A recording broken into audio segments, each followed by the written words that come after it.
નમસ્કાર વિદ્યાર્થી મિત્રો, આપણે ભાગ 1 અને ભાગ 2માં સ્વાધ્યાય 1.1ના દાખલા 1 અને દાખલા 2 વિશેની માહિતી મેળવી.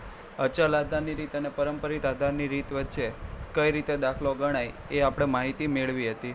હવે આપણે જોઈએ સ્વાધ્યાય 1.1નો દાખલા નંબર 3 પેજ નંબર 15 પર આપેલો છે. તો વર્ષ 2011થી 2015 આપેલા છે. વસ્તુ ઘઉં, ચોખા અને ખાંડ 3 વસ્તુ આપેલી છે, બરાબર.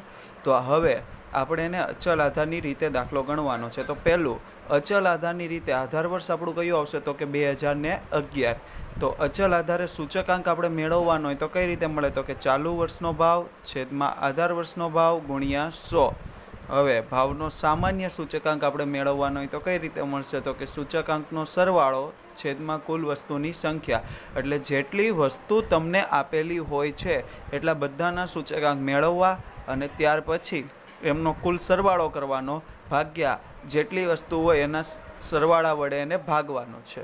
તો હવે આપણે વર્ષ 2011નો આપણે સૂચકાંક મેળવીએ તો જો મિત્રો અહીંયા આપણે વર્ષ 2011ના સૂચકાંકમાં વાત કરીએ તો પહેલા વર્ષ 2011 માટે ભાવ ઘઉંનો ભાવ 18 રૂપિયા છે. આધાર વર્ષ આપણું 2011 જ છે એટલે 18 ગુણ્યા 100 એટલે 100. પછી 30/30, કારણ કે પહેલા વર્ષે જે આપણો ભાવ ચાલુ વર્ષનો છે એ જ આપણો ભાવ આધાર વર્ષનો બને છે, એટલા માટે 30/30 ગુણ્યા 100 બરાબર 100. અને છેલ્લું ત્રીજી વસ્તુ માટે પણ 30/30 ગુણ્યા 100 બરાબર 100. તો ત્રણેયનો કુલ સરવાળો કરવાનો. તો ત્રણેયનો કુલ સરવાળો કરીએ તો કેટલો થશે? તો કે 300. અને 300/3 કરીએ એટલે આપણા માટે કુલ સૂચકાંક સામાન્ય સૂચકાંક કેટલો થશે? તો 100. આ આપણું વાત થઈ વર્ષ 2011ની. હવે વર્ષ 2012 માટે આપણે વાત કરીએ તો જો વર્ષ 2012 માટે આપણે પહેલી વસ્તુના ભાવ જોઈએ તો 18.50. તો 18.50 છેદમાં 18, કારણ કે આપણો આધાર વર્ષનો ભાવ કેટલો છે? 18. એટલે 18.50/18 ગુણ્યા 100 એટલે 102.78. હવે બીજી વસ્તુમાં વાત કરીએ તો 36/30 ગુણ્યા 100 એટલે આપણો સૂચકાંક થશે 120. હવે આપણે વાત કરીએ ત્રીજી વસ્તુના તો 31/30 ગુણ્યા 100 એટલે આપણો સૂચકાંક થશે 31/30 ગુણ્યા 100 એટલે 103.33. તો હવે આપણે શું કરવાનું? તો હવે આપણે સરવાળો કરવાનો. કોનો સરવાળો? તો ત્રણેય વસ્તુના સૂચકાંકનો આપણે શું કરવાનો? સરવાળો.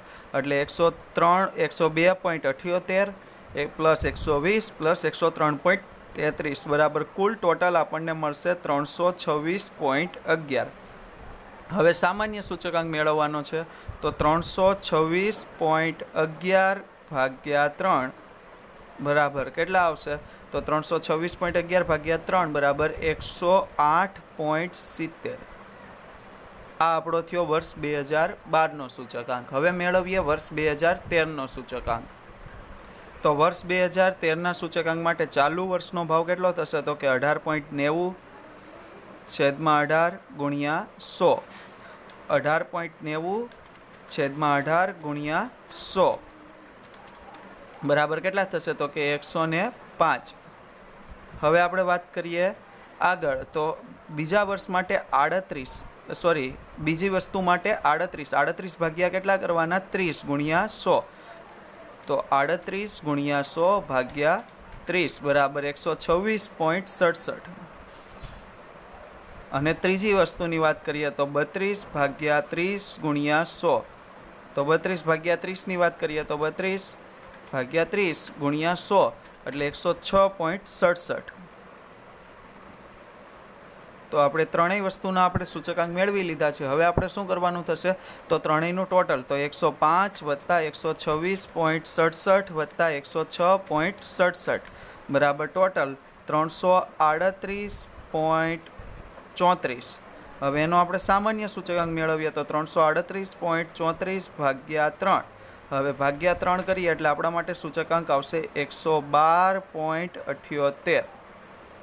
આ આપણો સૂચકાંક થયો ત્રીજા વર્ષનો. હવે આપણે ચોથા વર્ષના સૂચકાંકની વાત કરીએ તો વર્ષ 2014ના સૂચકાંકની વાત કરીએ તો વર્ષ 2014નો સૂચકાંક તો એમાં પહેલી વસ્તુનો ભાવ 19 છેદમાં 18 ગુણ્યા 100 એટલે આપણો સૂચકાંક આવશે 105.55.